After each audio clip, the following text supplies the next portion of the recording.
If you've never drawn before or you don't use charcoal, I would invite you to try this on like a large blank piece of paper, because it is actually one of the best feelings in the world. You're holding a piece of charcoal in your hands and it's dirty. You just go like over the page like a big swoosh. You feel the charcoal getting smaller and smaller in your hand, and you can see the dark line on the page. You take your hand and you run it over the page and it smudges, and you look at your fingers and they come out like completely stained black. There's no feeling like it. It makes you feel like an artist. It makes you feel like you're creating something, and it doesn't matter what the actual piece looks like, but it's beautiful.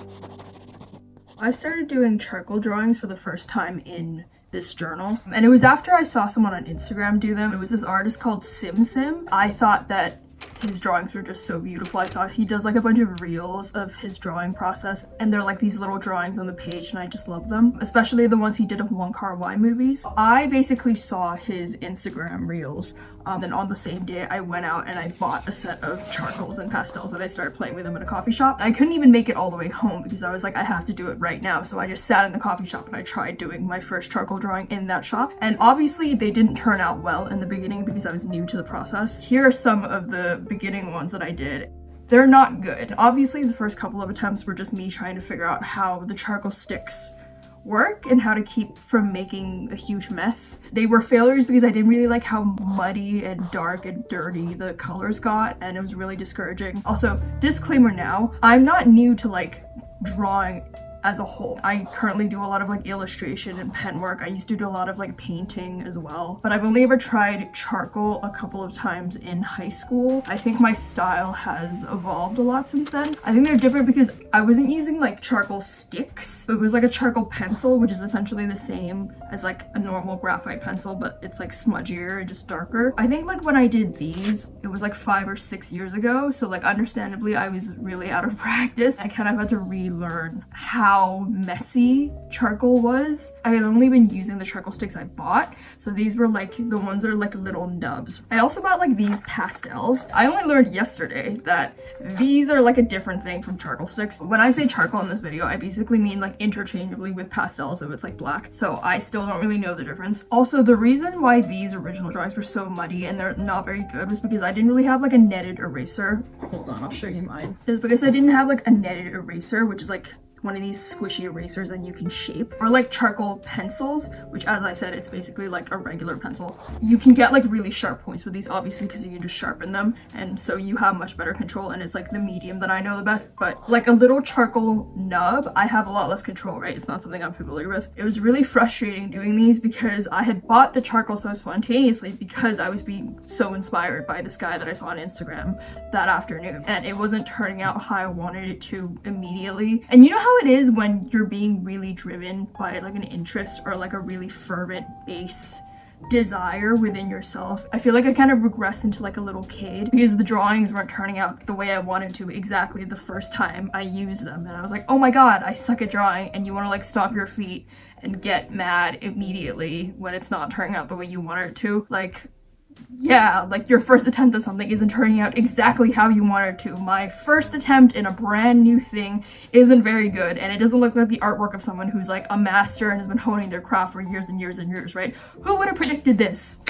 Not me, bitch. That's crazy. Anyway, so before we continue, I want to talk about this week's sponsor, Skillshare. Since I've been trying to be more consistent with YouTube, I've wanted some guidance on how best to approach this. So I really wanted some direction on how I could work on my YouTube channel that's just beyond blindly feeling out what I want to do. And Skillshare was really useful in helping me build a plan for how I want my YouTube channel to go. Skillshare is the largest online community for creatives with thousands of classes led by industry experts across film, illustration, design, freelance, productivity, and more. Skillshare can help you take your career, skills, hobbies, passions, or side hustles to the next level. It's really useful that Skillshare has these different learning paths. These are created sequential collection of classes which are designed to help you master the specific skill that you want to develop. And there are a bunch of categories of different classes available on Skillshare. So for example, as I said before, I'm really interested in growing my YouTube channel. The one in particular that I'm taking right now is about growing a YouTube channel, and it's really interesting because I'm learning learning from actual successful YouTubers who obviously know a lot more about making YouTube videos than I do. And so there's a specified learning path for that. There are also a bunch on design and illustration and writing, which I'm also really interested in. Skillshare also recently announced some new improvements, which include smarter class categories and also 3 new class topics on creative careers,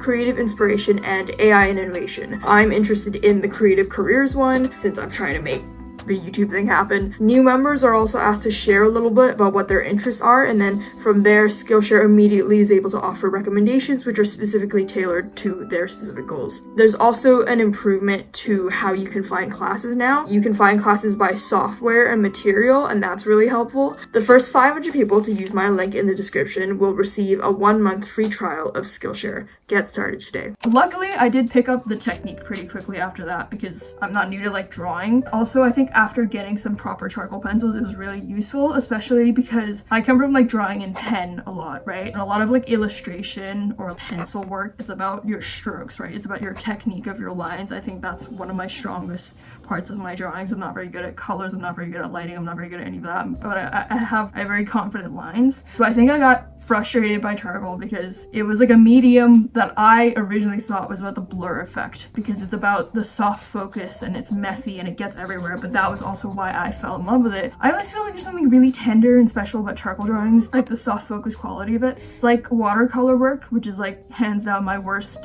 medium across the board. I don't with watercolors ever. It's even messier than charcoal, but because it's so watery, it is literally just water and I have no control over it. But I like charcoals and I wanted to learn to use them and like tackle them because I love the look of them so much. It's just the fact that they're so messy, but you can bring them into like really intense focus as well. There's that really ephemeral quality to them, which I really love. It just reminds me of like a faded film photograph or like a Polaroid, which also explains why I like film photographers that have that quality to them. I love Saul Leader, Petra Collins, they're my top 2. Obviously, I love film directors like Wong Kar-wai. Also, there's a cinematographer that he works really closely with called Christopher Doyle. The soft focus is really beautiful to me, and I feel like there can be a lot more depth to the pictures, right? So for example, look at this piece that I did. You can like create like really sharp points with the face. It means that even if the rest of it is a bit more like faded out or like blown out, it creates that depth effect. But I think it got frustrating at the beginning because not only was it something new and wasn't as coordinated or like as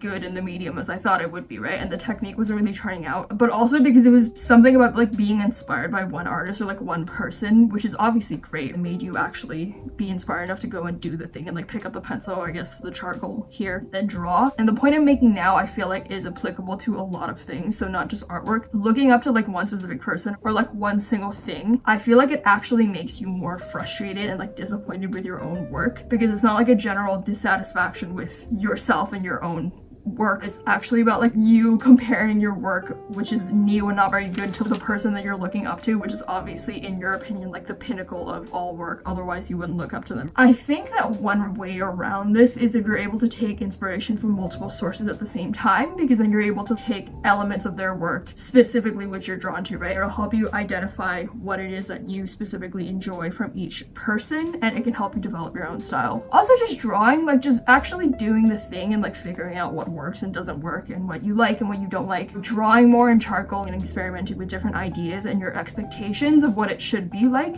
So like I said before, right, I really liked the soft blur focus of charcoal drawings. It's dreamy and it's melancholic to me, and I think it's really beautiful. But also because a lot of my work in other mediums is so heavily based on like your lines, and I tried incorporating that here, right? And it wasn't what I started experimenting in charcoal for, right? But honestly, I think that this is the way to do it, or like this is going to be my new way to do it, right? You can really see the technique in the drawing you see me doing on screen right now. It's a lot looser than where I originally started from, and you can kind of just go in and you can scribble in huge strokes on the page and smudge it with your fingers. You know how we all kind of conceptually know that, like, yeah, you have a blank piece of paper, you can technically draw anything you want in the world, right? The world is your oyster, everything is a possibility, but you don't actually feel it. It's like an experience equivalent to like putting your hand into like a big bag of grains or like in the river or something, you know. It's like a very alive moment. I tried doing more of that and like the brazen bold lines in this later drawings, and I think also it made me enjoy the craft a lot more, not just because of the effect, right, but it was because I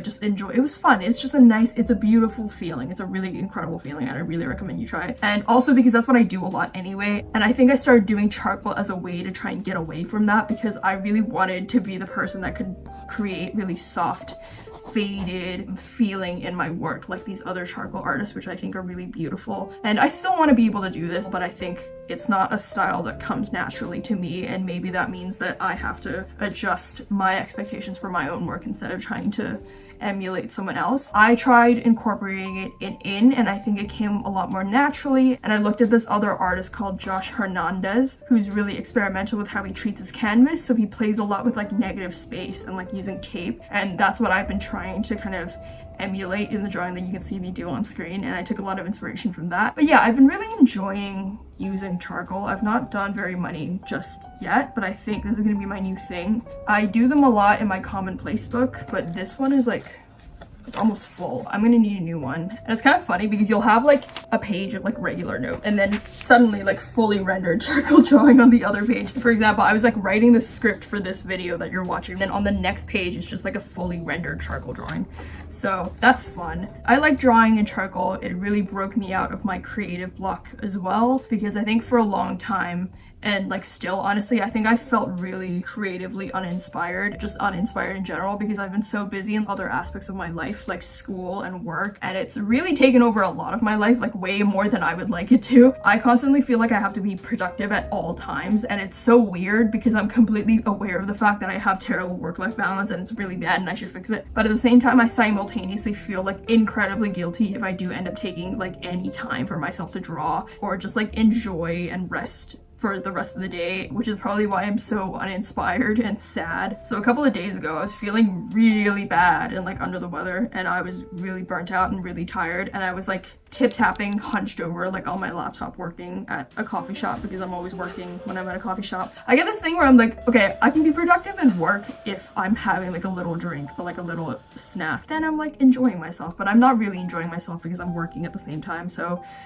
I was doing that, and then this weird old man sits next to me at the coffee shop. He's wearing like an English flat cap, but at the same time he's wearing like a Hawaiian shirt underneath, and it was a really weird combination. He sat down with this giant brownie in front of him and like a huge egg tart, right, like ginormous the size of his head, and he just started like munching on that egg tart, right, really slowly though, but he was making a lot of noise while he was doing it. So he was doing a lot of chewing, he was really and he was like tapping on the plate and stuff, and it was actually really annoying because he was sitting right next to me and I was really trying to work, and I got really irritable also because I was about to get my period. So I was just bad. It was just bad. I was in the trenches. I was going through it, and I put on my noise canceling headphones so I could ignore him the best I could. But like 20 minutes later, as I'm trying to work, he like waves his hand near me to like get my attention, right? So I turn to him and he offers me his brownie, and he's like, I haven't touched it at all, don't worry, but I think you should take a break and the sugar will keep you going. Whatever it is that you're doing, it can't be that important. So I thank him and I say that it's very sweet. He asks me about what I was working on, and I tell him I was like work stuff, it's like law stuff, it's very text heavy, it's really boring, and he's like, oh yeah. He makes like a face like, oh yeah, you don't want to do that. So I ask him about what he does, and he's like, oh, I'm an artist. For some reason I just didn't mention the fact that I was also an artist, but he tells me about the rest of his day. So he tells me about how he traveled into this specific coffee shop, and he traveled for like an hour to get here to go into London. He's like, oh yeah, my plans for the rest of the day, he pulls out like his sheet, he's like, it's all for pleasure. I'm gonna like check out the street artists, and then I have people to see. For some reason he went on like a weird tangent rant for like 5 minutes about politics, but then he came back to the conversation. He told me, you know, the brownie is yours, eat the brownie, whatever it is you're doing, it can't be that important, it can wait. And he was right, and I actually really needed it because I had actually been crying earlier that day, so I really needed the sugar. And then he left, and I sat there and I ate some of his brownie, and it was really good. And then I went outside and I walked around on the street, and then I did a little bit more work, and then after that I went to see some friends at the pub, and then after that I went home and I drew. I hope you enjoyed this video. Thank you for staying until the end. If you want to see more drawings from me, then find me on Instagram, but also if you want to buy original charcoal drawings, like some of the charcoal drawings that you see in this video or like other drawings, you can check out my coffee shop. The link is all in the description. And also if you're curious about more like creativity related videos,